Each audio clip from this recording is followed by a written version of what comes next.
Assalamualaikum warahmatullahi wabarakatuh. Perkenalkan, kami dari kelompok 4 mata pelajaran geografi akan memaparkan materi tentang pemanfaatan nasional Sembilang dan tempat pelestarian sumber daya hayati lainnya sebagai destinasi pariwisata. Sebelum ke pemaparan materi, alangkah baiknya kita memperkenalkan diri terlebih dahulu. Perkenalkan, nama saya Ridwan Darussalam dan di sebelah kanan saya ada Melina Nur Hidayat dan di sebelah kiri saya ada. Zikra Fauzia. Setelah perkenalan, lanjut ke pemaparan materi yang pertama, yaitu bab 1 tentang pendahuluan yang akan disampaikan oleh Melin. Pada bab pertama yaitu pendahuluan. Pada bagian pertama ada latar belakang masalah. Taman Nasional adalah kawasan konservasi yang ditetapkan oleh pemerintah untuk melindungi ekosistem, keanekaragaman hayati, serta keunikan alam yang ada di dalamnya. Dalam Taman Nasional, kegiatan konservasi dilakukan secara tersusun agar menjaga keseimbangan ekosistem, baik flora maupun fauna yang ada di dalamnya. Salah satu kekayaan alam yang paling menonjol dari Taman Nasional Sembilang adalah peranannya sebagai tempat singgah burung migran dari Siberia dan dari beberapa wilayah Asia Timur, menjadikannya sebagai bagian penting dari jalur migrasi internasional. Selain itu, Taman Nasional Sembilang juga memiliki nilai ekonomi tinggi yang bermanfaat bagi masyarakat setempat. Makalah ini dibuat untuk mengkaji lebih lanjut kondisi ekologis dan sosial ekonomi di Taman Nasional Sembilang. Pada bagian 2 yaitu rumusan masalah, kita merumuskan ke dalam beberapa bagian penting menyangkut Taman Nasional Sembilang. Yang pertama, apakah ada hubungan antara nama Sembilang dengan jumlah atau ukuran sesuatu di dalam Taman Nasional ini? Lalu yang kedua, kapan dibuka dan diakuinya Taman Nasional?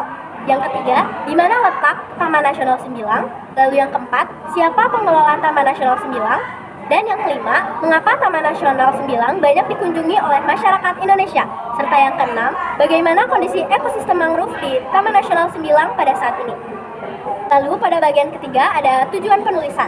Berdasarkan latar belakang dan rumusan masalah, penyusunan makalah ini bertujuan untuk yang pertama, mengetahui letak lokasi Taman Nasional Sembilang. Lalu yang kedua, meningkatkan pengetahuan tentang manfaat Taman Nasional sebagai destinasi wisata. Yang ketiga, mendalami potensi keanekaragaman hayati. Dan yang keempat, menganalisis dampak positif dan negatif pemanfaatan Taman Nasional sebagai destinasi wisata sekaligus menjaga fungsinya sebagai tempat pelestarian flora dan fauna. Sekian yang dapat saya sampaikan mengenai bab pertama. Dilanjutkan kepada bab kedua yaitu pembahasan yang akan disampaikan oleh Ridwan Darussalam. Pada kesempatan kali ini, saya akan menyampaikan bab 2 yaitu tentang pembahasan. Sebelumnya mohon maaf apabila latar belakangnya beda dikarenakan saya membuatnya di rumah. Pertanyaan pertama yaitu tentang apakah ada hubungan antara nama Sembilang dengan sesuatu yang ada di Taman Nasional ini?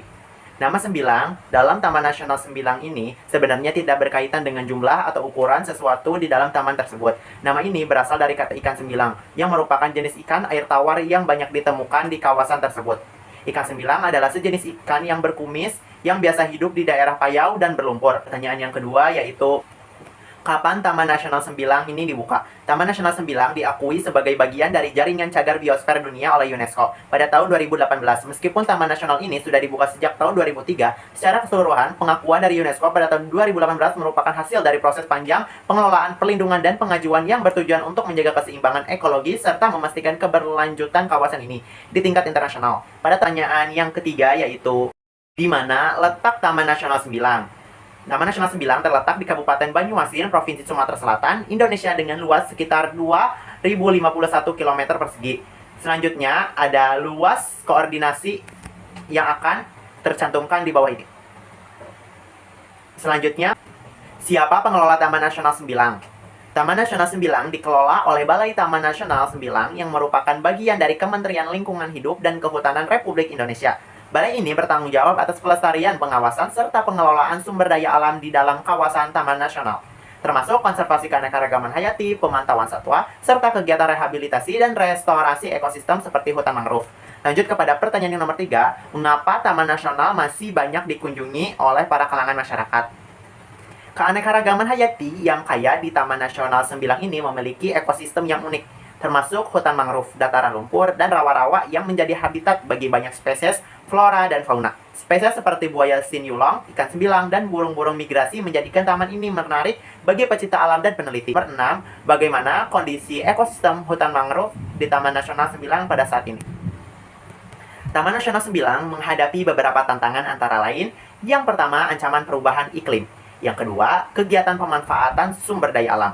Meskipun menghadapi tantangan, upaya konservasi di kawasan ini terus dilakukan oleh pengelola taman, termasuk kegiatan rehabilitasi dan pemulihan hutan mangrove. Selain itu, masyarakat lokal dilibatkan dalam pengelolaan berkelanjutan, baik melalui program pendidikan, lingkungan, maupun pengembangan ekowisata yang ramah lingkungan. Secara keseluruhan, kondisi ekosistem mangrove di Taman Nasional Sembilang masih relatif baik, dengan keanekaragaman hayati yang tinggi dan terus dijaga melalui berbagai upaya konservasi.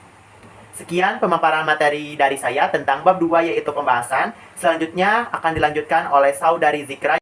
Di sini saya akan menjelaskan bab 3 bagian penutup yang terbagi menjadi 2 bagian. Yang pertama adalah kesimpulan. Kesimpulannya, Taman Nasional Sembilang adalah kawasan konservasi dengan keanekaragaman hayati yang tinggi, termasuk hutan mangrove, rawa, dan dataran lumpur.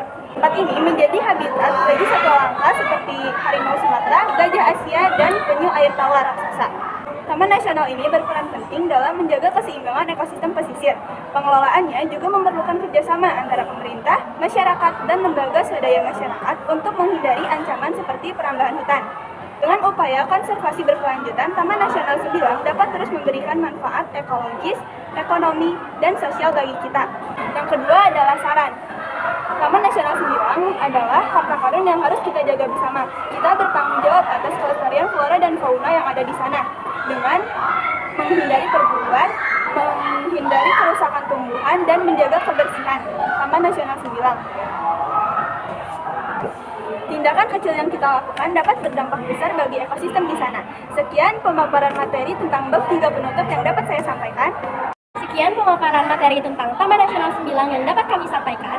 Semoga informasi ini bermanfaat dan mohon maaf apabila ada kesalahan kata.